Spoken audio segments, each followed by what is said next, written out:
అందుకోలేకపోతున్నారని విషయాన్ని దృష్టికి తీసుకొస్తున్నా. కానీ ఒకటి రవీంద్రరావు గారు చాలా తక్కువ మంత్రివర్గం ఊహించినంత అసంతృప్తి రాలేదు. బాగానే హ్యాండిల్ చేశారు రేవంత్ రెడ్డి, మహేష్ కుమార్ గౌడ్, మీనాక్షి నటరాజన్. కాంగ్రెస్ లో మీకు తెలుసు కదా, రాజశేఖర్ రెడ్డి లాంటి వాళ్ళే అసంతృప్తి ఎదుర్కొన్నారు. పెద్దగా లేదు, ఎవరు ఇంతవరకు బహిరంగ మాట్లాడలేదు. రాజగోపాల్ రెడ్డి గాని, ప్రేమ్ సాగర్ రావు గాని, మల్రెడ్డి రంగారెడ్డి గాని, సుదర్శన్ రెడ్డి గాని అంతా కామే ఉన్నారు. వారు కాముగా ఉన్నారా? రోడ్డు మీదకి రావాలి, గొడవ చేయాలని మేమెందుకు కోరుకుంటామండి? ఈ ప్రభుత్వం ఇచ్చిన హామీలను అమలుపరచాలి, సమర్థవంతంగా పనిచేయాలి. ఏ మేనిఫెస్టోని అయితే ప్రకటించారో, ఏ ఆకాంక్షలు అయితే ప్రజలు కల్పించారో నెరవేర్చాలని మేము కోరుకుంటాం. ఏదో గొడవ జరగాలి, రద్దాంతం జరగాలి, మా దయాకరణ ఉన్నాడు, మా దయాకరణకు పదవి రావాలని మేము కోరుకుంటాం. కొట్లాడిండు, అందరు కోరుకున్నారు దయాకరణకు రావాలని. ఎమ్మెల్సీని చేసిండ్రు, ఎమ్మెల్సీని చేసిండ్రు, అభినందనీయం. మేము మా దయాకరణకు వస్తే మేము చాలా హ్యాపీయెస్ట్ ఫీల్ అయినాం. పనిచేసే నాయకులకి ఏ పార్టీలోనైనా కమిట్మెంట్ ఉన్న కాదు రవీంద్రరావు గారు, అన్ని పార్టీల్లో ఈ యూటీ బ్యాచ్, బీటీ బ్యాచ్ అన్ని పార్టీల్లో తయారైంది. ఉద్యమ తెలంగాణ, బంగారు తెలంగాణ బ్యాచ్ అన్ని పార్టీలో. కాంగ్రెస్ పార్టీలో కూడా యూటీ బ్యాచ్ కంటే బీటీ బ్యాచ్, బంగారు తెలంగాణ బ్యాచ్ దే హవా.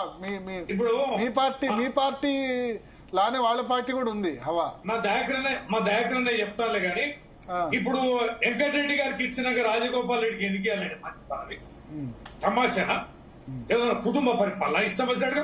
ఒక పక్కన మా పార్టీని అనుకుంటా మీరు అన్ని జిల్లాకు కుటుంబాలు పెడతారా?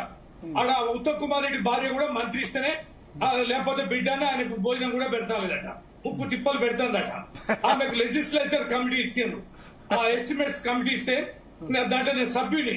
ఇప్పటి వరకు ఎస్టిమేట్స్ కమిటీ ఆమె బాధ్యత తీసుకోలే. అక్కడ వివేక్ గారికి ఎమ్మెల్యే ఇస్తారు, వినోద్ గారికి ఎమ్మెల్యే ఇస్తారు, వినోద్ గారి కొడుకు ఎంపీ ఇస్తారు, ఇవాళ మంత్రి ఇచ్చే ఏ సంకేతం పోతుందండి? ఇక జనం ఓట్లేస్తారా ఇట్లా ఇచ్చుకుంటా పోతా అంటే? ఇక రాదండి, ఇంకొకరికి ఇక రాదండి. ఆ దయాకరణ మన ఉద్యమకాడు, తెలంగాణ బిడ్డ, యావత్ తెలంగాణ. మీ క్యాబినెట్ లో కూడా ఉండే కదా, మీ క్యాబినెట్ లో కూడా ఉండే. కేసీఆర్, కేటీఆర్, హరీష్ రావు ముగ్గురు ఉండే, ఉన్నదండి అని అనే కదా. కవిత ఎమ్మెల్సీ ఎంపీ ఉండే, సంతోష్ ఎంపీ ఉండే, 5 ఉండే. అవునండి, ఈ ప్రచారం చేసే కదా నువ్వు అధికారంలోకి వచ్చింది. నువ్వు చేసేది ఏంది? నువ్వేం చేయాలి? అందుకనే రాజగోపాల్ రెడ్డి మంత్రి పదవి ఇవ్వలేదు అంటున్నారు ఇప్పుడు. అదే ఆయన ఒక్కొక్కరికి ఎంతమందికి ఇస్తానండి?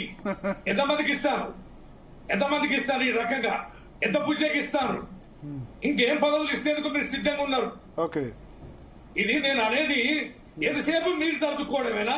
ఇప్పుడు ఓట్లేసింది మీ పదవులు సర్దుబాటు చేసుకోవడానికి, బుజ్జగింపులు ఇవ్వడానికి. అంతేగాని శాఖలేంది, బడ్జెట్ ఏంది, సంపదను ఎట్లా సమకూర్చుకోవాలి, డబ్బులు ఎట్లా తెచ్చుకోవాలి, బడ్జెట్లు ఎట్లా సమకూర్చుకోవాలి, ఏ శాఖ ప్రాధాన్యత ఏంది, ఏ శాఖ ప్రాధాన్యతకు ఎట్లా డబ్బులు కేటాయించాలి, కూర్చొని మాట్లాడుకోవాలి. కూర్చున్నామంటే నా పదవి ఏంది, నా అంచెడు పదవి ఏంది, నా పిల్లలకి మంత్రి ఎట్లా చేయాలి, నా కొడుక్కి మంత్రి ఎట్లా చేయాలి, ఏ కార్పొరేషన్ చైర్మన్ ఎట్లా ఇచ్చుకోవాలి, రాలండి.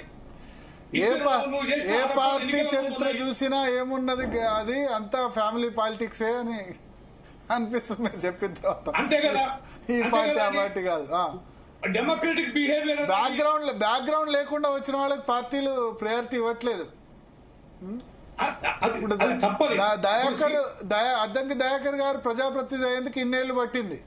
ఇప్పుడు సినిమా ఇండస్ట్రీలో కూడా ఉండే, ఇక నాగేశ్వరరావు గారు, ఎన్టీ రామారావు గారు, చిరంజీవి ఉన్నారంటే వాళ్ళ కుటుంబాలే సినిమా ఇండస్ట్రీ అని.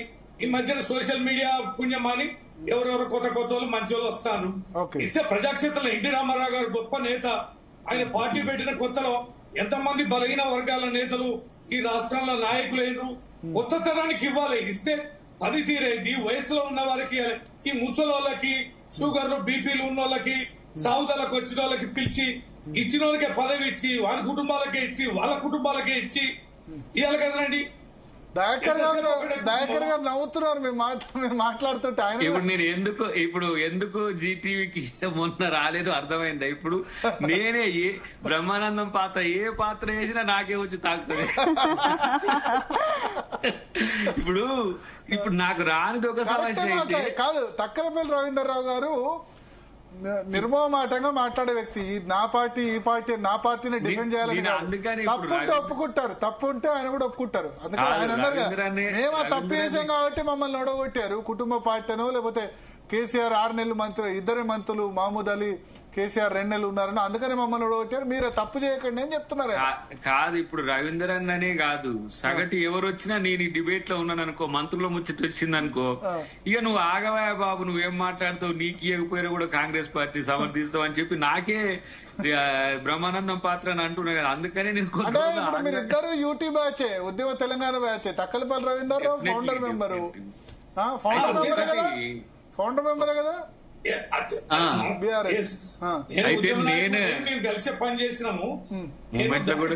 దయాకర్ గారు కీలకమైన జాయింట్ యాక్షన్ కమిటీ కోదండరామ్ గారితో సమానంగా పనిచేసిన దళిత బిడ్డ. ఆయన అసాధారణమైన 2 సార్లు పార్టీ టికెట్ మీద పోటీ చేసి ఓడిపోయి 3వసారి నువ్వు ఆగు, ప్రభుత్వం పార్టీ అధికారం రావాలంటే ఉన్న నేత. నేను అనేది క్యారెక్టరేషన్ ఏంది, సర్వీసెస్ ఏంది, సాక్రిఫికేషన్ ఏంది, ఇట్లాంటివన్నీ పెడితే ప్రజాక్షేత్రంలో ఒక వెలుగు అనేది నింపగలుగుతారు, ఒక ఆకాంక్షలు అనేది తీర్చగలుగుతారనే ఆడియన్స్ పోల్ పెడితే అద్దంకి దయాకర్కి ఇచ్చేస్తారు. హైకమాండ్ కి ఇవ్వబట్టి పోతుంది, కానీ ఆడియన్స్ దృష్టి ఉండాలని నేనంట. నేనేమంటున్నా అంటే, ఇప్పుడు ఉద్యమకారులు కూడా చాలా మంది మొన్న టిఆర్ఎస్ మిత్రులు వచ్చిండే, బీజేపీ మిత్రులు వచ్చిండే ఒక మీటింగ్ కు మన చీమసీన్ పెట్టిన దాంట్లో ఉద్యమకారుల ప్రయోజనాలు నెరవేర్చాలంటే ఉద్యమకారులు ప్రాధాన్యత ఉండాలని ఒకటి పెట్టిరు. దాంట్లో ఇదే వచ్చింది, ఏది మంత్రి ఉద్యమకారులకు ఏమిటి అటు కోదండరామ్ గారికి అని ఇటు దయాకర్కి అని ఇవ్వాల్సిన అవసరం ఉంది అనేది ఉండే. కానీ సరే, దాంట్లో ఉండే ఇప్పుడు కొన్ని మనం చెప్పలేం గాని మంత్రి ప్రాతిపదికలు అనేవి కొంచెం టిపికల్ గానే ఉంటాయి. కాబట్టి నేను అడగడం వరకు ఇప్పుడు అడగలేదు. విటమిన్ ఎం ఇంపార్టెన్స్ బాగా పెరిగింది. అది నేను మనీ ఇంపార్టెన్స్ బాగా పెరిగింది. ఒకటి మాత్రం చాలా రాజకీయాల్లో మీకు తెలుసు, నేను 2 సార్లు ఎమ్మెల్యే టికెట్లు తెచ్చుకున్నప్పుడు కూడా నేను ₹1 ఎవరికి ఇవ్వలేదు. ఎమ్మెల్సీ కూడా నా శ్రమకు వచ్చిన గుర్తింపే. రేపు మంత్రి వచ్చినా ఇంకేదొచ్చినా కూడా నేను ప్రజల కొరకు కొట్లాడినందుకు కష్టపడ్డందుకు వచ్చేది తప్పితే నేనైతే విటమిన్ ఎమ్మో ఇట్లాంటివి నేనైతే చేసేటోని అయ్యే ఉంటే ఇంకెక్కువ మేలు చేయగలిగే లేట్ అయింది కదా. రెండవది మొన్న మీనాక్షమ్మని అడిగిన నేను, ఎందుకంటే చాలా మంది ఏంటంటే అడగకపోతే నీకు ఎందుకు ఆ మంత్రివర్గం ప్రస్తావన వస్తుందన్న తర్వాత నేను మొన్న వారిని పోయి కలిసి అడిగిన. సరే, వారిని అడిగిన ముఖ్యమంత్రి గారు కూడా ఇంతకు ముందు చాలా ప్రైవేట్ మన టీవీ ఛానల్స్ లో అక్కడక్కడ చెప్పినప్పుడు కూడా దయాకర్ సేవలు వినియోగించుకుంటామన్నారు. కాబట్టి వారి దృష్టిలో ఉన్నది కాబట్టి నేను ప్రత్యేకించి ఇప్పుడు మొన్ననే ఎమ్మెల్సీ వచ్చింది, ఎమ్మటే పోయి దయాకర్ చూసిన మందిలో మంత్రి అడుగుతుందంటే ఇదెంత ఆశగొట్టు ముచ్చటంటారనే నేను కామ్ గా ఉన్న తప్పితే, ఇప్పుడు నాకు ఎలిజిబిలిటీ విషయంలో నాకంటే క్రెడెన్షియల్స్ ఉన్న వాళ్ళు ఇంకా ఎక్కువ మంది ఉన్నారని నేనేమనుకోను. ఎందుకంటే వారు అన్నట్టుగా ఏజ్ దృష్ట్యా చూసినా, లేకపోతే ఎకడమిక్ గా చూసినా, లేదంటే ఏజ్ దృష్ట్యా చూసినా, తెలంగాణ సమాజంలో నేను ఎమ్మెల్సీ కాకముందు, ఎమ్మెల్యే కంటెస్ట్ చేయకముందు కూడా తెలంగాణ ఉద్యమం నేను చిన్నప్పుడే నాకు పెద్ద ఒక అప్లాజ్ తెలంగాణ మూవ్మెంట్ లో ఉంది. ఆ రోజు కేసీఆర్ గారు జేఏసీ లో ఉన్నా, కోదండరామ్ గారు జేఏసీ చైర్మన్ ఉన్నా, నేను ఒక ప్రత్యేకంగా ఉన్నా. గుర్తింపు పేరు కొరకు కాదు, సేవలు అనేది ఇంపార్టెంట్. వారు రవీందర్ గారు అంటే దయాకర్ గారు ఇప్పుడున్న సిచ్యువేషన్ లో పాలిటిక్స్ లోకి రావాలంటే ఫైనాన్షియల్ బ్యాక్గ్రౌండ్ గానీ లేదంటే పొలిటికల్ బ్యాక్గ్రౌండ్ గానీ ఉండాల్సిందే అంటారా? నాకైతే పొలిటికల్ బ్యాక్గ్రౌండ్ అంటే మా డాడీ ఒక చిన్న మండల స్థాయి చిన్న నాయకుడు, అమ్మ వెనకటి కమ్యూనిస్టు నాయకుడు బిఎన్ రెడ్డి గారితో, మల్లు స్వరాజ్యం గారితో కలిసి తుంగతుర్తి నియోజకవర్గంలో అప్పుడు తెలంగాణ సాయుధ పోరాటం సమయంలో చాలా చిన్న ఆయన పెద్ద గుర్తింపు ఉన్న ఆయన కూడా కాదు.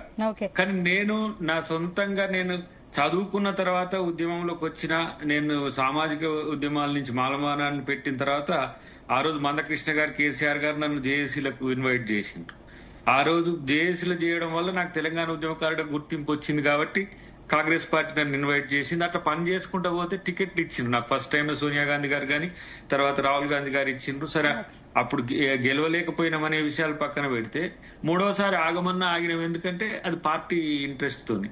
ఇప్పుడు ఇచ్చిండ్రు. దీని తర్వాత కూడా నేను ఎప్పుడు ఎక్కడ ఆర్థికం అంటే సివిక్స్ నమ్ముకున్నా కానీ నేను ఎకనామిక్స్ నమ్ముకోలే. కాబట్టి నేను ఒక ప్రయోగమే తెలంగాణ రాజకీయాల్లో. అద్దంకి దయాకర్ ఒక ప్రయోగం. ఎందుకంటే ఒక సామాన్యుడు, ఒక మారుమూల పల్లెలోని ఒక దళిత కుటుంబంలో పుట్టిన అద్దంకి దయాకర్ కూడా ప్రజలు ఇంత గుర్తింపు ఇచ్చిండ్రు ఉద్యమం వల్ల. ఇలా కాంగ్రెస్ పార్టీ వల్ల రాజకీయ గుర్తింపు వచ్చింది. ఇలా ఎమ్మెల్సీ అయిన రవీందర్ గారితో కలిసి మొన్న నేను అక్కడ ఏది జెండా వందనానికి పోయినప్పుడు చాలా మంది తెలంగాణ ఉద్యమకారులు పార్టీలకు అతీతంగా సంతోషపడ్డారు. ఏంటంటే మా ఉద్యమకారునికి కలిగిన ఒక గుర్తింపు అని చెప్పి, ఇర్రెస్పెక్టివ్ ఆఫ్ పార్టీ. టీఆర్ఎస్ వాళ్ళు కూడా నాకు మెసేజ్ పెట్టా, అన్న మేము సంతోషపడుతున్నాం అన్న అని చెప్పి. రేపు ఏదైనా అట్లా ఒక సామాజిక న్యాయ పునాది మీద, సేవా పునాది మీద నేను లీడర్ని కావాల్సిందే తప్పితే, నేను అంటున్నా ఒక ఫర్ ఎగ్జాంపుల్ మనం సేక్ ఆఫ్ డిస్కషన్ మీరు అన్నారు కాబట్టి, ఒక 200 100 పెడితే మంత్రి వస్తుంది అనుకుంటే ఆ 200 100తో నేను ఒక 10,000 కోట్ల సర్వీస్ చేయొచ్చు. అవి నా దగ్గర ఉంటే దాని కొరకు నేనేం వెచ్చించాల్సిన అవసరం లేదు. కానీ పార్టీ నా పట్ల కన్సర్న్ ఉన్న విషయాన్ని నేను గుర్తుంచుకున్నా కాబట్టి నేను ఎప్పుడు కూడా ఆశకు పోలేదు. నేను ఒక చూద్దాం మీరు అన్నట్టు సెప్టెంబర్ అక్టోబర్ లో మంత్రివర్గ విస్తరణ మళ్ళీ జరుగుతుంది అంటారు కాబట్టి అప్పుడు వస్తుందా లేదా? All the best. Audience poll పెడితే మాత్రం అద్దంకి దయాకర్కి మీ టీవీలో మందకృష్ణ గారు అన్నారు, మా రవీందర్ అన్నారు, మా దయాకర్కి ఎలిజిబుల్ కదా ఇవ్వాలి కదా అని అన్నారు. ఇప్పుడు ప్రత్యర్థులు చేయాలని మళ్ళీ మీరు పెడతారు. సత్య గొర్రె నాకు ఇప్పుడు వచ్చింది కదా, ఇందుకు నీ దగ్గరికి రాంది. ఇప్పుడైనా అర్థం చేసుకో భరత్ భాయ్, ఇది అసలు కథ. ఒక చిన్న బ్రేక్ తీసుకుందాం. బ్రేక్ తర్వాత చాలా ఇంపార్టెంట్